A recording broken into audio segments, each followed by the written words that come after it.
Emotional affairs, where's the line? If you're doing something and you don't want your partner to see it, hear it, read it, know about it, you've crossed the line. How cute is old me? I posted that video maybe 3-4 times now, and it has a combined total of 1.5 million views.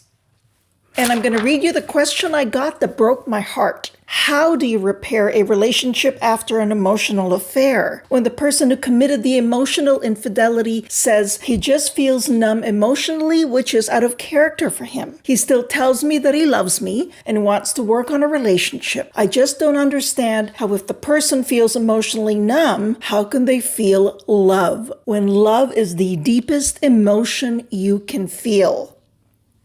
Ow! Let's go right to the first question. How do you repair after an emotional affair?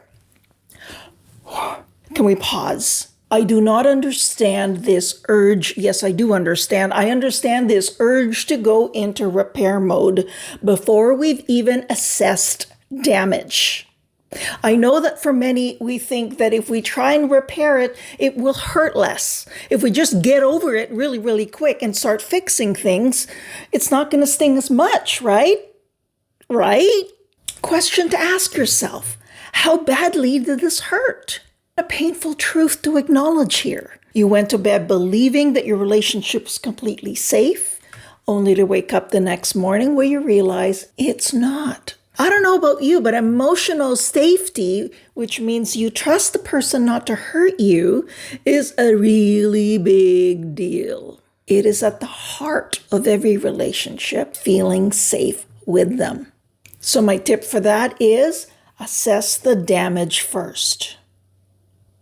Now your partner's telling you that he loves you. Is that enough? No. It's very, very easy to say the words, but I would love to see action. What exactly is he doing that shows that he loves you? Not leaving is not enough. Does he allow you to talk about your pain? Does he answer all the questions you need, however unreasonable or irrational they may be? Does he give you room for your pain and sit with you as you process this? Is he willing to do anything and everything to make this right? Is he open to going to counseling or having a deep heart-to-heart talk with you about what's really happening that you know isn't BS? Here's what many of us overlook. In our desire for peace, we disregard our gut feeling and what the truth actually is. So he tells you he's emotionally numb. That's no excuse. Okay, here's the thing. I don't actually think your partner knows what he's doing anymore or is even aware of how much he's harmed you. And this is important for you because your heart matters.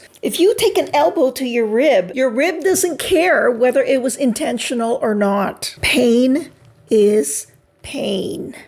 When in doubt, don't believe the words. Look for actions. I want you to give yourself permission to feel what you feel. Maybe you don't want to blame, but blaming might be what you need.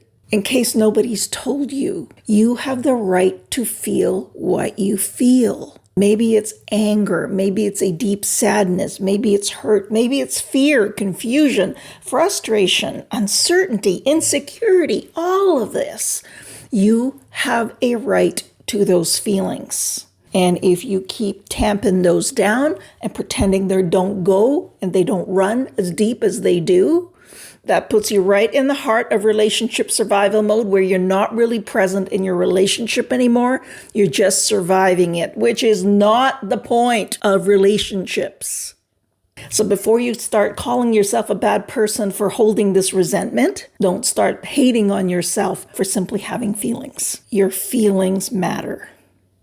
It's at the heart of why many couples struggle. We are all responsible for our actions. You hear that all the time. Take accountability, own it, all of that. But yes, so let's look at this. A relationship takes two people. There are two parts, and maybe somewhere in your history together, you have been part of building something that maybe has become a little bit unhealthy.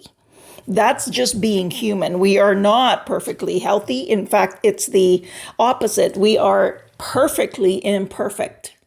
So let's say that somewhere in there, both of you are completely responsible for the state of how things have been lately.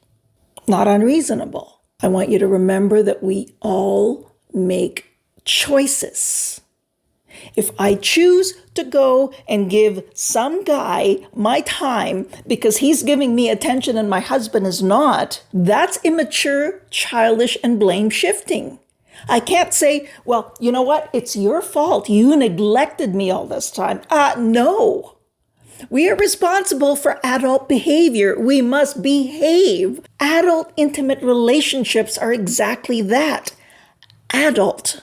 We require adult behavior, which means facing our problems. And I'm saying this in a roundabout way because I don't want for you to say, it's my fault he went there. You made all kinds of choices in where you went. You kept in mind how sacred your relationship is, and you did not violate the rules. Your partner did. So the point I'm trying to make is own what's yours, but only yours. As a side note, I feel like I really got to bring this last part home. Don't be surprised if the two of you cannot work this through together to the point of resolution.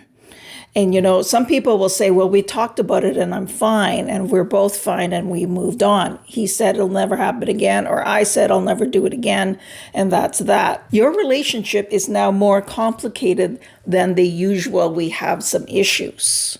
When the rule that keeps a relationship sacred is violated, it's okay for you to question everything. Don't be surprised if this has now created this great big divide between the two of you that you feel is insurmountable. Don't be surprised if this becomes the impetus for you deciding focus more on your needs as opposed to your partner's. It can be a hot mess. But I'm hoping what you heard today is going to give you some little insight on how to move forward for yourself. I don't know if you noticed this. I am not as big on repairing a relationship as I am on insisting a relationship be healthy and good for you. And if it's unhealthy, do what you can to make it healthy. And if you can't do that because the other part is doing, then you got some very, very big decisions that you have every right to make. I wish you all the courage you need to do what you need to do to honor yourself.